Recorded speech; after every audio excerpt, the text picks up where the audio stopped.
Let's move on to the earthquake in Syria and Turkey. And well, first of all, you've got US Department of Treasury here issuing Syria General License 23 to aid in earthquake disaster relief efforts. Yeah, I mean, basically what we're seeing here, that there's a huge amount of politicization going on here of a humanitarian disaster. And of course, that majority of it, if not all of it, is coming from Western regimes, predominantly from the EU, UK, and US. Let's just have a look at what they actually state in here, bearing in mind that a huge number of countries, let's say in the non-aligned bloc, have been defying the Caesar Act and the sanctions that um, collectively punish any nations that come to the assistance of Syria at any point in their rebuilding process, previously to the earthquake.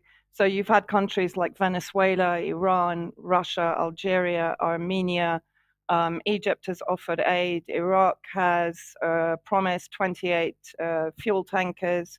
Lebanon, Hezbollah have come to their aid. Hashd al-Shabi, designated an Iranian militia in Iraq, is also sending aid across the Al Kamal area of the border with Iraq, between Iraq and Syria. So, to a large degree, this is a PR fail for the West, because what it's done is reveal the abject inhumanity from these regimes that have been effectively waging a war of attrition against Syria for more than 11 years. So, what does this statement say? Today, the Treasury's Office of Foreign Assets Control, OFAC, issued Syria General License GL23, which authorizes for 180 days, so 6 months, all transactions related to earthquake relief that would otherwise be prohibited by the Syrian Sanctions Regulations. They then go on, of course, to issue statements that are simply rendered hypocritical by their general policy towards Syria and the Syrian people. Um, But I think also what's important, they say, as international allies and humanitarian partners mobilize to help those affected, I want to make very clear that US sanctions in Syria will not stand in the way of life saving efforts for the Syrian people. Well, I will go on to contest that. And let's have a look at a statement from Faris Shahabi. People might remember him from his activity during the siege of Aleppo. He was a member or the head of the Chamber of Commerce and an independent MP in Syria. What has he said? Thousands of people outside Syria cannot send donations to the earthquake relief efforts because of Western sanctions on the Syrian banking sector. That hasn't changed so far. We also have difficulties getting fuel and electricity because it's being occupied by the United States in the northeast. Air traffic to Syria crippled. We cannot import much needed heavy equipment because of these sanctions, and I'll come on to that when I talk about the white helmets later on. So far, more than 300K civilians are displaced in Aleppo and Latakia alone and in need of urgent help. So he's talking about the daily sufferings of civil society relief efforts and not about official governmental efforts that are also crippled by these sanctions. We hold Western governments fully responsible for every casualty and every drop of tears in this disaster. Then let's have a look at what Marwa Osman says. People will know her, of course, from Mideast Stream program. She's based in Lebanon. Lebanon, of course, was also, although to a far lesser degree, but it did feel the impact of the earthquake. So I've basically cited her exactly. She says, and this is a common opinion from Syrians, they don't believe that this move by the US is any more than a political move. It's not actually going to trickle through to the Syrian people that are in need of humanitarian relief in Syria, in the Syrian government protected areas. And in fact, members of the Biden administration have made it clear that even though they are lifting sanctions, they will not work with the Syrian government. So I'm not quite sure how they think this aid is going to arrive to those areas that are under the protection of the Syrian government. So she basically describes this useless piece of paper can benefit Syrians as if they print it and use it as toilet paper. Why? Because no money can be wired to Syrian banks. PayPal and Patreon do not even allow us to open sites in Lebanon and Syria. If the US wants to help, yeah, right. let them fly in their helicopters from the occupied Syrian areas east of the Euphrates and send aid to Damascus airport and Aleppo airport. They won't. Why? Because if they do, all the coward states will follow and real help would get to, I would say, real Syrians. Let them prove this is not toilet paper by allowing ships to dock in Tartus and Latakia, by allowing wire transfers to all Syrian banks now, and by not intimidating individuals and groups crowdfunding for Syria. See GoFundMe, who removed aid for Syria. Now, coming on to the reference to GoFundMe, there's an article here in Al Mayadeen. GoFundMe refusing to fund Syria relief effort and funding the white helmets. Let's see what this means. So a number of people, including Kivok Al-Nasyan, immediately raised and unfortunately went through GoFundMe, who have an appalling record, of course, from the truckers convoy in Canada, where they did pretty much the same thing. So here we see a number of tweets. This is just one example. GoFundMe suspended the fundraisers for Syria following the disaster earthquake. Once again, and always the problem is the US sanctions that target nobody but the most powerless and vulnerable, and which are so harsh that companies everywhere over comply with them to reduce risks for themselves. But look who escapes sanctions from the perspective 100. Yeah, we'll have to carry on. Alleged. You're back, right? So Sorry? the last we heard from you was look who escaped sanctions. Sorry. The white helmets escaped sanctions in Syria. Sorry. Because GoFundMe was able to raise 100,000 for the white helmets. So despite sanctions, the white helmets escape those sanctions, and people are able to raise from outside Syria as much money as they want for the white helmets, because the white helmets are embedded in the area of Syria that is recognized by the West and that is under the control of their asset in Syria, Al-Qaeda. The white helmets, of course, a British military intelligence construct that was established in Turkey and Jordan in 2013, basically usurped the real Syria Civil Defense, which was created in 1953 and is the only recognized civil defense organization in Syria by the UN and by the Civil Defense Organization in Geneva. The white helmets are embedded exclusively with Al-Qaeda and are tasked, according to British government documents that have been made available, are tasked with criminalizing the Syrian government and their allies, and that includes, of course, the staging of alleged chemical weapon events like Duma 2018. So that is why one assumes they can escape sanctions. Then let's have a look at further politicization. So here we see a number of media putting out the headline that Syria is accused of playing politics with aid in the aftermath of the earthquake. And you have Charles Lister, of course, who was the NATO Al-Qaeda fanboy who focused in very early in the conflict on the existence of 70,000 moderate rebels, which of course was later proven to be entirely fraudulent. He has written for Foreign Policy, Syria's earthquake victims are trapped by Assad. A headline in the New York Times on the 7th of February 2023, let's see what the headline was. The only border crossing for aid between Syria and Turkey is closed. And then highlighted Syria is not able to receive direct aid from many countries because of sanctions. So the border crossing has been a lifeline. So the focus there is on the effects of sanctions. Then on the 8th of February, the heading and subheading were then changed to highlight the alleged Syrian government's tight control. The only border crossing for UN aid from Turkey to Syria is hobbled as the Syrian government tightly controls what aid it allows into opposition-held, let's say, Al-Qaeda-controlled areas. Let's have a look at the rationale behind this statement. So this is a pretty current map of Syria. The area in green is controlled by Turkish proxy armed forces, terrorist armed forces that have been remodeled as the Syrian National Army under control of Turkey, that is funded the Muslim Brotherhood factions and armed groups in Syria since the beginning of the war in 2011. The areas in red controlled by the US Kurdish separatist Contras, and the area in blue, the majority of Syria that is under the protection of the Syrian government. So if somebody could possibly explain to me how the Syrian government can nobble the entry of humanitarian aid through the Turkish border that is effectively under the control of Al-Qaeda, Bab al-Hawa, which is the only humanitarian crossing open because Russia closed the majority down because it was known that they were being used to smuggle weapons into the armed groups in Idlib.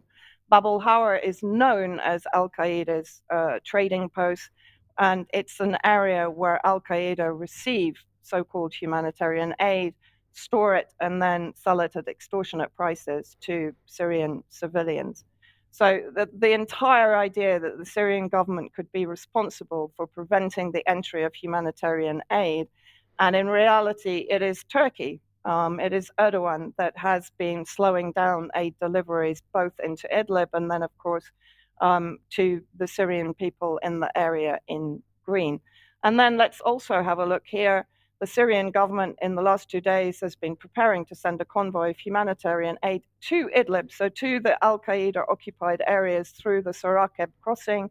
Sarakeb is in southern Idlib and is back under control of the Syrian government and the Syrian armed forces since 2020. 2020, sorry. The convoy was at that point only waiting for representatives of the United Nations, but now it's hoped that it will enter Idlib via Sarakeb on Saturday the 11th at the latest. Syria has also informed the United Nations that in case the UN is late in responding to the crisis, the government reserves the right to act alone, of course, perfectly acceptable, having declared a state of emergency in the earthquake-hit region. UAE has been negotiating for 3 days with Idlib armed groups, Al-Qaeda dominated, to open the crossings, but they were refusing, probably under pressure to maintain the narrative that the Syrian government is blocking aid. These groups were finally persuaded to allow the entry of an aid convoy by the Syrian Red Crescent and international organizations actually based in Syria. But let's have a look at what happens to humanitarian aid that enters Idlib from Turkey through the Bab al-Hawa crossing.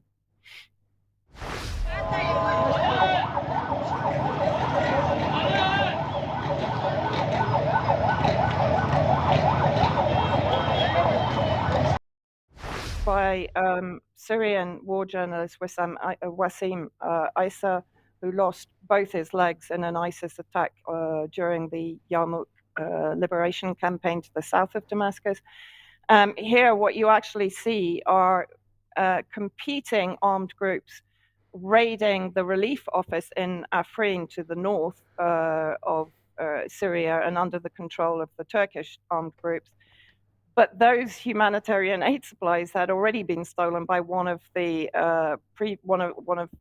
another armed group. As I said, much of this aid that is coming in is being controlled by mafia-style armed groups in these areas.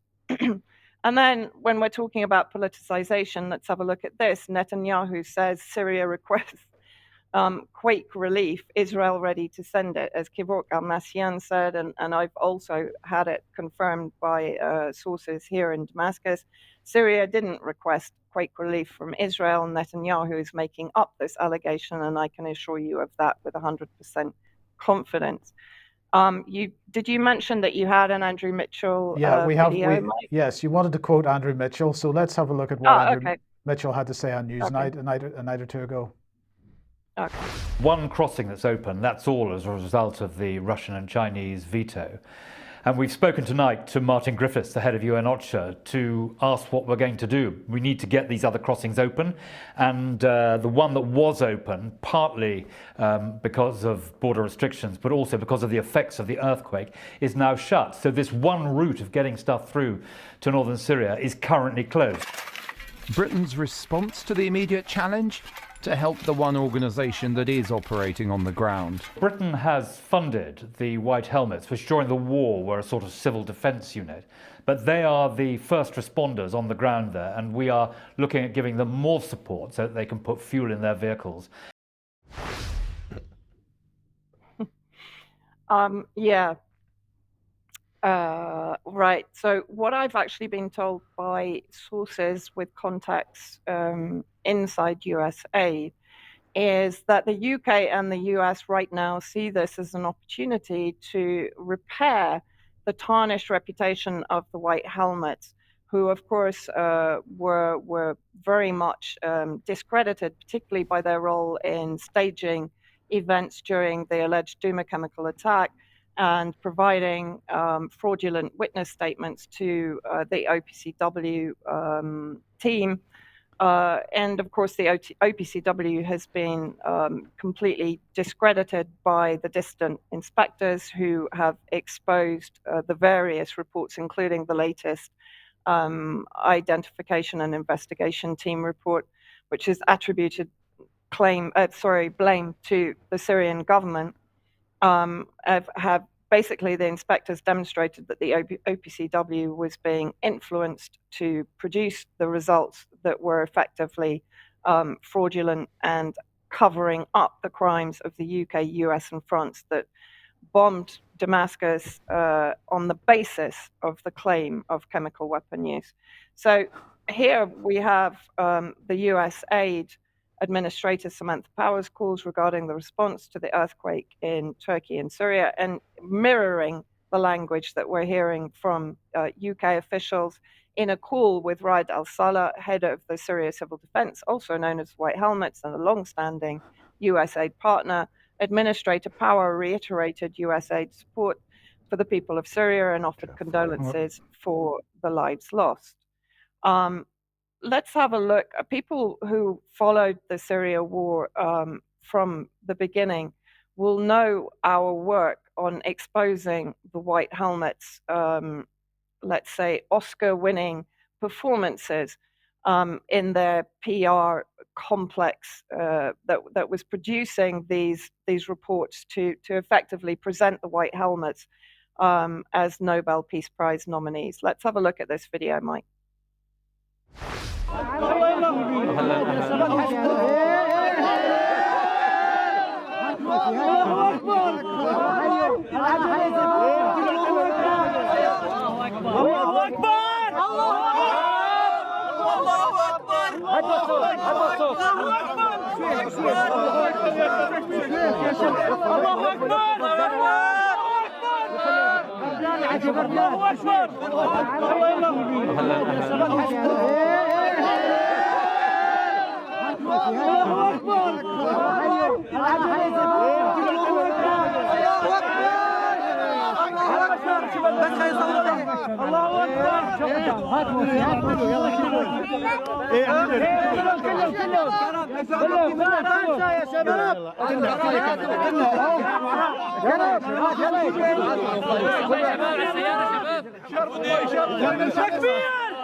Of course, Vanessa, one of the most famous photographs from the Syrian campaign, the Syrian war, was Dusty Boy, but somehow that boy seems to have come out with no dust on him whatsoever, Patrick. Clean as a whistle.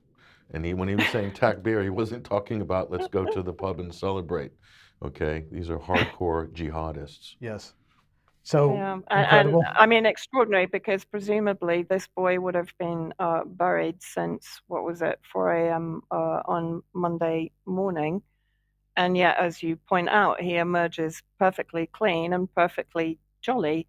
It's quite clear that he knows the people who have dug him out and that he thinks this is a great game. Of course, this is also in keeping with the tsunami of videos that we used to see from when the White Helmets got involved in producing the propaganda in Syria to defend the armed groups and to maintain the idea or the myth of them being moderate rebels. So let's look at how much the US is pledging: 85 million for Turkey-Syria earthquake relief. And the other point that I wanted to make, of course, that the various handlers of the White Helmets have been trying desperately to renew their image with their connection to Ukraine. There has been a huge amount of propaganda linking the White Helmets to the paramedic efforts in Ukraine and trying to basically put them back in the limelight, and it's been failing. And what we've seen in the media is an actual obfuscation of the White Helmet brand. We've seen them stating the Syria civil defense, or simply saying witnesses or sources in Idlib have been describing various events there. But now what we see is a flood of White Helmet references in colonial media. So 85 million is going into Idlib, only to Idlib, this little corner of northwest Syria that is controlled by the US and UK assets, including, as I keep saying, Al-Qaeda under various rebrands, currently Hayat Tahrir al-Sham. So 85 million for Turkey and US partner organizations in Syria. So that makes it even clearer. And then let's have a look here at some of the propaganda that is now starting to come out as a result of this White Helmet rebranding, or this White Helmet renewal process. So here you have a headline one day ago in The Independent, which has been basically copy-pasted by the majority of the pro-NATO media. Heinous bombing of areas hit by earthquake by Assad's forces. Alicia Kearns, who is the Foreign Office Committee Chairman, Mike, sorry, I've slightly forgotten, statement came after rescue teams from the White Helmets issued a letter to leaders urging them to pressure Damascus to ensure there is no bombing in the affected areas. So, of course, armed groups are not taking advantage of the humanitarian tragedy and launching drones, which is what I discovered when I spoke to military contacts in this area. I was told that the armed groups had launched various drones, and that the Syrian Arab Army Air Defense had launched a defense against those and brought the drones down. That was actually what this event was all about. Of course, that is not investigated, and it's not even mentioned by mainstream media, including the BBC, that also ran with this story. So Foreign Secretary James Cleverly also criticized the Assad regime. So we're back into that kind of lexicon, for the completely unacceptable bombing of Morea in the wake of the natural disaster. Morea, by the way, is under the control of Al-Qaeda and has been for some time. Then, as I mentioned, who's to say that the armed groups are not taking advantage of a humanitarian disaster to launch attacks and to move forward? On the basis, of course, that there had been a lot of talk of liberation of the area around the M4 that had been controlled by Russia and Turkey for some time. And here we see ISIS militants take advantage of massive earthquake to mount prison break. Now, the Raju prison near Afrin in northern Syria is actually under control of the Turkish intelligence.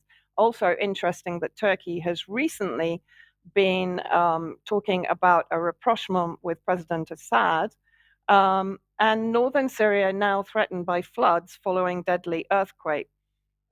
Let's have a look at the content. Both these articles, by the way, are from The Cradle, so people can go and check them out, and the links will be in the show notes.